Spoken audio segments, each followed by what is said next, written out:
কতটা ভাগ্যবান আমিও, আমারও শখের মানুষ আছে। যতই যত্ন করি না কেন, যতই ভালোবাসি না কেন, যতই আগলে ধরে রাখতে চাই না কেন, পাখি কখনো পোষ মানবে না। পাখি চলে যাবে ওই দূর আকাশে, এটাই বাস্তব।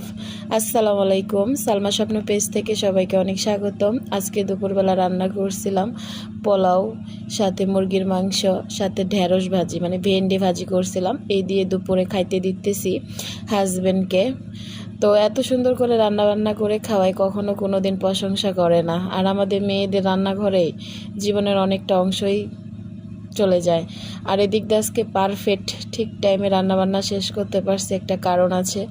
আর এই যে দিক দিয়ে রান্নাবান্না করে আমি একদম ঘেমে অস্থির হয়ে গেছি, প্রচণ্ড গরমে রান্না করছি।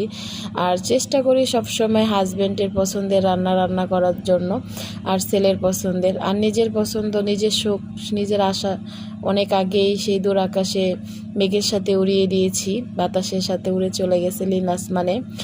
আর দুপুরে যে ডাইনিং টেবিলে খাবার দাবার রান্না করে রেখে দিয়েছি। এখানে বিদ্যুৎ চমকাচ্ছে, মানে লাইটের সমস্যা ছিল।